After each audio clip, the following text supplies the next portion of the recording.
Stop what you're doing right now. Silver lease rates just hit 39%. If you don't know what that means, the next 15 minutes could change how you see the silver market forever. Because the last time lease rates spiked like this, in May 1999, what happened next triggered a 3-year bull market. And I'm going to show you exactly why this pattern is flashing again, what the data says, and what happens if history repeats. This is John AG, and I've been tracking institutional silver flows in real time for 96 hours. What I'm seeing in the lease rate market is a crisis signal that 99% of investors completely ignore. They watch spot price, they watch ComEx inventory, they watch premiums, but they never watch lease rates. And that's a catastrophic blind spot. Because lease rates don't lie. They can't be manipulated. They're pure supply and demand for physical metal. And right now they're screaming. Let me be clear. I'm not here to sell you doom porn. I'm here to educate you on a market mechanism most people have never heard of, show you what happened the last 2 times this signal flashed, and give you the data to make your own decision. No hype, just historical precedent and real-time intelligence. Subscribe right now if you want to understand what's actually happening while everyone else stares at price charts. And drop lease rate in the comments so I know you're paying attention. Now let me show you what just happened. Before I show you why 39% is a crisis, you need to understand what a lease rate actually is. Because I guarantee 90% of people watching have no idea. A silver lease rate is the interest rate someone pays to borrow physical silver. Think of it like renting silver. A bank approaches vault owners and says, "Let me borrow your silver for 6 months. I'll pay you 2% interest and I'll return it." The owner agrees. They earn yield on idle metal. The bank gets physical silver for whatever they need. What do banks need silver for? Delivery against futures contracts, covering short positions, industrial client demands, arbitrage trades between markets. When a bank borrows silver, it's because they need physical metal and don't have it. Here's the critical part. Lease rates are set by supply and demand. Normal market, 0.3, 0.5% annual rate. Plenty of silver available. No stress. Moderate stress. 5 to 8% annual rate. Some tightness. Banks competing for metal. Severe stress. 15 to 20% annual rate. Serious shortage. System under strain. Crisis. 30% plus annual rate. Physical market breaking. Banks desperate. Right now we're at 39%. That's not stress. That's crisis. To put this in perspective, imagine renting a car and they quote $500 per day. You'd know instantly something's catastrophically wrong. Either almost no cars exist or supply collapsed.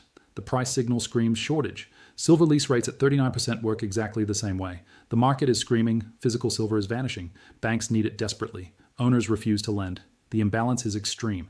And here's what most people miss. Lease rates are a leading indicator. They tell you what's coming before it shows up in spot price. When banks pay 39% to borrow silver, they're trapped. They sold something they don't have. They need to deliver and can't find metal. They'll pay insane rates just to survive the next few weeks. That's not confident institutions. That's panic. Now let me show you what happened the last time we saw rates like this. May 1999. Silver lease rates spiked to 40%, almost identical to today. Let me walk you through exactly what happened. The setup. Throughout the late 1990s, central banks lent massive amounts of gold and silver into markets. They viewed precious metals as dead assets, earning no return, so they lent them to bullion banks at low rates. Banks would borrow the metal, sell it, invest proceeds in higher yielding assets, and pocket the difference. This carry trade worked perfectly for years, but it created massive short positions. Banks borrowed and sold metal they'd eventually have to return. As long as prices stayed low, no problem. But if prices rose or physical became scarce, banks would be trapped. By early 1999, cracks appeared. Physical silver getting harder to find, industrial demand growing, mine supply declining, the gap between paper trading and physical availability widening. Then in May 1999, lease rates exploded from 2% to 40% in weeks. Why? Multiple bullion banks needed to deliver physical silver against expiring leases simultaneously. They'd borrowed silver months earlier, sold it, and now had to return it. But there wasn't enough physical available to cover all obligations at once. Banks started competing against each other, rates skyrocketed, owners refused to lend or demanded outrageous rates, the carry trade was breaking down. Here's what happened next. In September 1999, just 4 months later, 15 European central banks signed the Washington Agreement on gold. This put strict limits on gold lending and sales. While specifically about gold, it had massive implications for silver because the same institutions and mechanisms were involved. The Washington Agreement was a direct response to the May lease rate crisis. Central banks saw what happened when rates hit 40%. They realized the carry trade created unsustainable short positions. They realized without action there could be catastrophic default, so they restricted lending. Now watch what happened to silver prices. Silver bottomed November 1999 at $4.88. Then it started a steady bull market lasting 3 years. By May 2004, silver reached $830. That's 70% gains over 3 years. The lease rate spike didn't cause immediate price explosion. It caused structural market change that led to sustained bull market. Timeline, May 1999. Lease rates hit 40%. September 1999. Washington Agreement signed November 1999. Silver bottoms at $4.88, $2,000 2004. Steady 70% bull market. That's the pattern. Lease rate crisis, institutional response, structural change, sustained bull market. October 2008. Global financial system collapsing. Lehman failed. Banks going bankrupt. Credit markets frozen. And silver lease rates spiked above 30%. Different mechanism from 1999. Same signal. Banks desperately needed physical silver. In financial crisis, counterparty risk explodes. Banks don't trust each other. They want physical delivery, not paper promises. Scramble for physical intensified. Lease rates above 30% signaled the same thing as 1999. Severe physical shortage. Banks competing desperately. Owners refusing to lend. What happened next? Silver bottomed November 2008 at $888, then one of the most spectacular commodity bull runs in history. By April 2011, silver reached $49. That's 450% gains in 2.5 years. Timeline, October 2008, lease rates spike above 30%. November 2008, silver bottoms at $888, 2008, 2011, explosive 450% bull market. Two precedents, two lease rate crises, two sustained bull markets following. Same pattern, different circumstances, same outcome. Now let me show you where we are today. Right now, silver lease rates are at 39%. Let me show you why this is the third occurrence. First, the level. 39% matches the 40% from May 1999, higher than the 30% plus from October 2008. By historical standards, this is extreme crisis level. Second, the duration. This isn't a one-day spike. Lease rates have been elevated for weeks, above 20% since mid-December, above 30% since early January, still climbing. This is sustained stress, not brief anomaly. Third, the context. What's different now versus 1999 and 2008? China restricted silver exports January 1st, 2026. They treat silver as strategic national security material.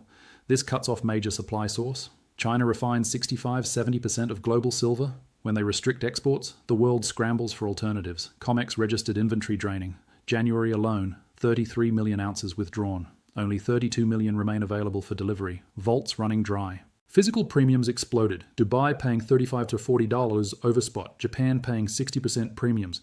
Paper physical gap never wider. Mints worldwide suspended sales. Perth Mint, US Mint, Royal Mint, UK. All experiencing unprecedented demand they cannot meet. Put it together. China export restrictions, vault draining, premium explosions, mint suspensions, and in the middle of all this, lease rates at 39%. What does that tell you? Banks need physical silver desperately to deliver against obligations, cover short positions, meet industrial demand. But there isn't enough physical available, so they're paying 39% just to borrow temporarily. Same pattern as 1999, same pattern as 2008, but the scale might be bigger. Because this time, the shortage isn't just carry trade unwinding or crisis panic. This time, there's structural supply shock from China restrictions combined with surging industrial demand that won't disappear. I've monitored lease rates daily since early December. Watch the progression. December 10th, 8%, elevated, not alarming. December 20th, 15%, moderate stress visible. December 30th, 22%, severe stress, I started paying close attention. January 10th, 31%, crisis level, market breaking. January 20th, 36%, accelerating upward. January 28th, 39%, current level. That's 8% to 39% in under 7 weeks. Not gradual tightening, exponential increase, market careening toward breaking point. In both 1999 and 2008, rates spiked, then came down once institutional responses happened. Washington Agreement stabilized 1999. Fed liquidity injections eased 2008. But damage was done, signal sent. Bull markets lasted years. The question now, what's the institutional response this time? Because 39% is unsustainable. Something has to give. Either rates come down because banks find alternative silver sources, or rates keep climbing until catastrophic break. No middle ground. Scenario A. The 1999 pattern, 40% probability. Lease rates stay elevated 2 to 4 more weeks, peaking at 40-50%. Then governments or central banks intervene. Maybe strategic reserve releases, maybe China export restriction negotiations, maybe emergency measures to stabilize physical markets. Rates come down to 10-15%, still elevated but not crisis. Intervention prevents immediate default, but damage done, signal sent. Institutions realize physical market fundamentally broken. They reposition. Silver consolidates for months, pulling back 15-20% from recent highs. Then sustained bull market begins lasting 2 to 3 years. Steady grind higher, taking silver from $110 to $180, $250 range over time. Scenario B, the squeeze accelerates, 30% probability. Rates don't come down, keep climbing, 45%, 50%, 60%. Banks completely desperate. Some banks default on delivery obligations. ComEx changes rules for cash settlement. Paper market loses all credibility. Physical premiums explode further. Dubai paying $60, $80 over spot. Japan paying 100% premiums. Arbitrage completely breaks. Feedback loop. As paper-physical disconnect worsens, more investors demand physical. Increases demand. Drains vaults faster. Pushes rates higher. Spiral accelerates. Silver goes parabolic. $150, $200 by March - April, unstable, driven by panic and shortage. Eventually government intervention, demand destruction, or new supply stops the squeeze. But top might be much higher than expected, crash afterward equally violent. Scenario C, the lease rate trap, 30% probability. Rates stay elevated at 25-35% for extended period. Not quite crisis, but persistently high. Weird equilibrium where banks stressed but not breaking, physical tight but not completely unavailable. Prices grind sideways with high volatility. Industrial users secure long-term contracts directly with miners, bypassing spot market. Removes physical demand from visible market but doesn't reduce consumption. Official rates might come down as spot market becomes less relevant, but underlying shortage persists. Silver range bound, $90, $130 for 6 to 12 months. Everyone frustrated. Retail loses interest. Market looks broken. Then once sentiment completely washed out, real move happens. Either upside as shortage breaks through, or downside if major new supply emerges. Signal number 1, lease rate trajectory. If rates peak and decline within 2 weeks, likely scenario A. If continue climbing or stay above 35% for 4+ weeks, likely scenario B. If plateau at 25-35% and stay there, likely scenario C. Current, still climbing at 39%. Favors scenario B right now. Signal number 2, ComEx registered inventory. If draining continues at January pace, under 20 million by mid-February, under 10 million by early March, that's crisis territory when ComEx must change rules or admit they can't deliver. Current, 32 million remaining, down from 45 million early January. Draining, accelerating. Favors scenario B. Signal number 3, physical premiums. If premiums stay elevated or expand, confirm shortage real and worsening. If compressed to 10-15% over spot, suggests supply increasing or demand declining. Current, Dubai 35 to 40 hour over spot, Japan 60% plus premiums, expanding, not contracting. Favors, scenario B, signal, per4, government response. Any announcement of strategic reserve releases, export easings, emergency lending facilities, or ComEx rule changes signals scenario A. Silence while rates stay extreme suggests they can't or won't intervene. Current, no intervention announced. Silence. If continues 2 more weeks, scenario B probability increases significantly. Signal number 5, industrial user behavior. Industrial user. Reports of major manufacturers announcing production delays or supply shortages confirms industrial shortage real. If industrial users quiet and production continues, suggests shortage more financial than physical. Current, US Mint confirmed, can't get enough blanks. First industrial disruption, watching for more. Based on these signals, we're leaning scenario B more than I initially expected. Rates climbing, inventory draining, premiums expanding, no intervention. First industrial disruptions. That's 5 signals pointing toward accelerating squeeze rather than managed resolution. Here's my specific, measurable prediction. If silver lease rates stay above 30% through February 15th, we will see one of these by March 1st. ComEx rule change allowing cash settlement or limiting delivery. Government announcement of strategic reserve release or emergency lending. China export policy modification announcement.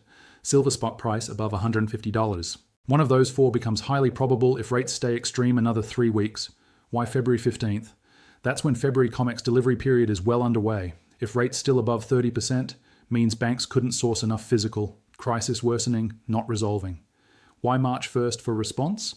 Markets and governments move slowly until forced to move fast. If we reach March 1st with rates still extreme and no intervention, scenario B probability jumps above 60%.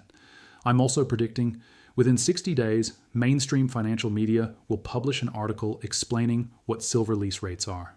Right now, completely ignored. But if they stay crisis level, Bloomberg or WSJ will notice.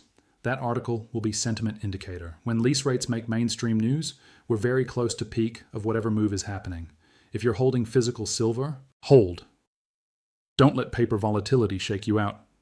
When lease rates are 39%, people are desperate for physical metal. You're holding exactly what the market needs. Selling now gives up leverage at the exact moment physical holders have maximum power. Only sell if rates drop rapidly under 10% while spot prices still elevated. That would suggest shortage resolving and physical premium will compress. If you're trading paper silver, dangerous territory. Paper and physical disconnecting. Lease rates at 39% mean not enough physical to back paper claims. Eventually causes crisis in paper market, maybe ComEx rule changes, maybe ETF selling, maybe default somewhere. If must trade, keep positions small, use wide stops, prepare for extreme volatility. Paper market could swing 15 to 20% in single day if something breaks. If you're looking to buy, wait for either lease rates declining or clear institutional response. Buying now at elevated prices with crisis-level lease rates is catching falling knife. Could go to $150 and squeeze, could crash to $80 if intervention effective. Better strategy, wait for clarity. If rates stay extreme and scenario B confirmed, might chase higher, but at least you know direction. If rates come down in scenario A, wait for pullback and buy lower. Exception. If dollar cost averaging for long term, lease rates don't matter much. Buy consistently regardless of short-term conditions. 99% of retail investors never heard of lease rates. Even active silver traders don't track them. Why? Reason 1, data hard to find. Unlike spot prices or ComEx inventory freely available, lease rate data mostly institutional. You must know where to look. Reason 2, not intuitive. Spot price makes sense. Inventory numbers make sense. But lease rates? Most don't understand what they measure or why they matter. Reason 3, leading indicator, not coincident. Lease rates tell you what's coming, not what's happening now. Most retail investors reactive. They want to know what happened today, not what might happen in 3 months. Reason 4, no easy trade. Even if you understand rates spiking, what do? Can't trade lease rates directly, can't short or go long them, just information. Information without obvious trading strategy gets ignored, but ignoring lease rates is a mistake. They don't give precise entry, short exit, but they tell you when market structure is breaking, when unsustainable conditions exist, when something has to give. That information is worth more than any single trade signal. Silver lease rates at 39% aren't just a silver story. They're a symptom of something larger happening across commodity markets and global financial system. We're living through structural shift from paper-based finance to system where physical assets matter again. For decades, financialization dominated. Paper claims, derivatives, digital ledgers. Physical didn't matter as much. You could create infinite paper claims on finite physical assets, and system worked fine as long as nobody demanded delivery. That system is breaking down. China hoarding physical commodities and restricting exports. Countries building strategic reserves of critical materials, industrial users securing direct supply relationships instead of trusting spot markets. Physical delivery demanded more frequently. Silver is canary in coal mine. Relatively small market, so stress shows first. But same dynamics play out in copper, nickel, lithium, rare earths. Paper claims overwhelming physical availability. Disconnect growing. Eventually something breaks. Lease rates spiking to 39% is market saying, Emperor has no clothes, not enough physical silver to back all paper claims. When that becomes obvious, when everyone can see it, trust in paper market evaporates. This is why I focus on indicators like lease rates instead of just price charts. Price can be manipulated, distorted by massive paper trading, but lease rates reflect real physical supply and demand. They can't be faked. And when they scream this loud, you ignore them at your peril. The first type will find this interesting and do nothing. Check silver prices every hour. Get emotional about daily moves. Make reactive decisions. Won't track lease rates. Won't watch signals I mentioned. Just wing it. These people will probably sell at exactly the wrong time. Out of fear when prices correct or boredom during consolidation. Miss the real move because they don't understand underlying structure. The second type will get overwhelmed and freeze. Too much information, don't know what to do, I'll do nothing. Paralyzed by analysis. Watch from sidelines as situation develops. Always waiting for more clarity, more certainty. By the time they're certain, opportunity gone. These people miss the move entirely, not because they lacked information, but because they didn't act on it. The third type will use this as framework. Understand lease rates as signal worth tracking. Check data themselves. Watch for specific indicators. Lease rate trajectory, ComEx inventory, physical premiums, government response, industrial disruptions. have plan for each scenario. These people won't be surprised by anything. They've already thought through possibilities. They're prepared for whatever comes. When one scenario starts playing out, they act decisively, while everyone else still figuring out what's happening. Which type are you? I'm tracking lease rates daily. If they spike above 45%, red alert. If drop below 25%, significant change worth analysing. I'm watching ComEx registered inventory weekly. Below 25 million, paying very close attention. Below 20 million, crisis threshold. I'm monitoring for government or central bank announcements. The moment something announced, analysing what it means for lease rates. I'm not making big moves either direction now. Watch and wait mode. Core physical position I'm holding regardless of volatility. Not adding aggressively because want to see how this resolves. Not selling because lease rates at 39% suggest physical is exactly what market needs. If we reach February 15th and rates still above 30%, I'll reassess. If clearly scenario B might add despite higher prices because squeeze accelerating. If scenario A an intervention happens, wait for pullback. If scenario C grinding sideways, be patient. Now I need you to do something. If this helped you understand what you didn't before, drop lease rate in comments. I read every single one. If you think this is valuable enough to share with someone invested in silver who doesn't know what lease rates are, send them this video. Most people will never see this. Mainstream media isn't covering it. But you saw it. Help someone else see it. Subscribe if you want real-time intelligence on what's actually happening instead of just price commentary. I don't do hype. I don't do doom porn. I show you data, explain mechanisms, give historical context so you can make informed decisions. I'm doing an update video by February 15th showing exactly where we are. If rates still extreme, I'll break down what that means and update scenario probabilities. If they've come down, I'll explain what changed and what it means for prices. This is John A.G. Silver lease rates are at 39%. Only twice in modern history have we seen rates this extreme. Both times, sustained bull markets followed. We're potentially witnessing the third occurrence right now. The next 60 days will tell us which scenario we're in. Watch the signals. Have a plan. Don't let emotions make your decisions. The lease rate doesn't lie. It can't be manipulated. It's pure supply and demand for physical metal. And right now, it's screaming.